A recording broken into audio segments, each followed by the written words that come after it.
গণতন্ত্রের ধ্রুবতারা কুড়িগ্রামের শহীদ পরিবারদের মাঝে বিএনপির আর্থিক সহায়তা প্রদান করা হয়েছে। বিস্তারিত প্রতিবেদনে।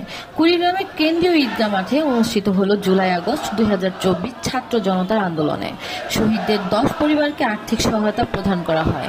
তারেক রহমানের দিক নির্দেশনায় বিএনপির পক্ষ থেকে এই আর্থিক সহায়তা দেওয়া হয়। প্রধান অতিথির বক্তব্যে বিএনপির সিনিয়র যুগ্ম মহাসচিব অ্যাডভোকেট রুহুল কবির রিজভী তারেক রহমানকে নিয়ে অপপ্রচারের বিরুদ্ধে হুঁশিয়ারি উচ্চারণ করেন। তারেক রহমান গণতন্ত্রের ধ্রুবতারা, অপপ্রচারে নামবেন না, তাহলে অনেক কিছু এসে যাবে। তিনি বলেন, তারেক রহমানের দূরদর্শী নেতৃত্বে জুলাই আগস্ট আন্দোলন বেগবান হয়েছিল। তাকে নিয়ে অশালীন মন্তব্য বন্ধ করার আহ্বান জানান তিনি। বর্তমান সরকারের সমালোচনা করে রিজভী বলেন, দেশ জুড়ে মূল্যস্ফীতি বাড়লেও জনগণ এখনো আশাবাদী, কারণ এই সরকার শেখ হাসিনার মতো অর্থ পাচার করছে না। 300-400 টাকার কাঁচামরিচ, খাদ্যপণ্যের দাম বাড়ছে, তবুও ডাক্তার ইউনূসের সরকারকে আমরা সমর্থন করছি, কারণ তিনি অসৎ নন। উপস্থিত ছিলেন কুড়িগ্রাম জেলা বিএনপির আহ্বায়ক মোস্তাফিজার রহমান। অনুষ্ঠান শেষে কুড়িগ্রাম জেলার শহীদদের 10টি পরিবারের মাঝে আর্থিক অনুদান তুলে দেন নেতারা। তারা বলেন, তারেক রহমানের আদর্শ অনুসরণ করেই আগামী দিনের আন্দোলন আরো বেগবান হবে। তারেক রহমানকে ঘিরেই জেগে উঠছে গণতন্ত্রের নতুন আলোর দিশা।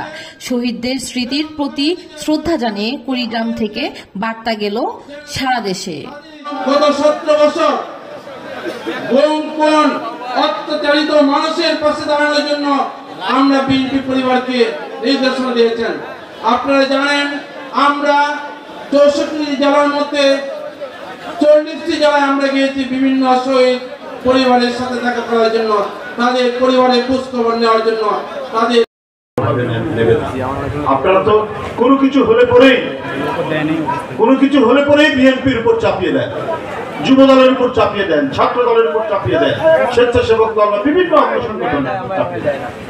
তো আমি বলতে চাই আপনাদেরকে, মুরাদনগরে, কুমিল্লার মুরাদনগর একটা উপজেলা আছে না, সেখানে একটি হিন্দু সম্প্রদায়ের মেয়ে তিনি নির্যাতিত হয়েছেন, শ্লীলতাহানি করা চাপিয়ে দেওয়া হলো কিছু গণমাধ্যম চট করে। ঘটনার সত্য তথ্য যাচাই না করে বলে দেওয়া হলো এটা বিএনপি যুবদল বা কেউ করেছে। পরে ওই ধর্ষিতা মেয়ের স্বামী বলল যে না, ওইটা বিএনপির কেউ জড়িত ছিল না, তারা ছিল ওই মুরাদনগরের একজন মানুষ, সে হচ্ছে উপদেষ্টা, এই সরকারের উপদেষ্টা, তার যে স্থানীয় কর্মীরা আছে, লোকজন আছে, তারাই ঘটনা ঘটেছে, বেটার স্বামী বলে দিল। এটা তো আমার নিজের বানানো কথা না, গণমাধ্যমে এসছে। এইরকম মিথ্যা, এই ধরনের কুৎসামূলক, এই ধরনের অপপ্রচার তারা চালিয়ে যাচ্ছে। আপনারা কি ভুলে গেছেন তারা আবু সাইদকে সেই দিন হত্যা করেছিল, যে আবু সাইদ নিজের শার্টের বোতাম খুলে দাঁড়িয়েছিল, পুলিশের গুলি বরণ করতে যে দ্বিধা করেনি, যে মুগ্ধ করেছে পানি চাই পানি বলে চিৎকার করেছে, তার বন্ধু পড়ে গেছে পাশে, তার পাশে নিয়ে গেছে পানি, নিজেও গুলি খেয়ে সেখানে আত্মদান করেছে, তার কথা ভুলে গেলেন। ওয়াসিম আকরাম চট্টগ্রামে তার আরেক বন্ধুকে বাঁচাতে গিয়ে গুলি খেয়ে সে রাস্তায় লুটিয়ে পড়লো, তার রক্ত দিয়ে আলপনা তৈরি হলো চট্টগ্রামের রাস্তায়। আপনারা তাদের কথা ভুলে গেলেন, আজকে টার্গেট করেছেন বিএনপিকে না? ভুলে গেছেন শেখ হাসিনা 18 লক্ষ কোটি টাকা পাচার করেছে? ভুলে গেছেন যে শেখ হাসিনা বলেছে আমার কোনো টাকা পয়সা নাই, ওই জন্য আমি ছেলেকে পড়াতে পারছি না?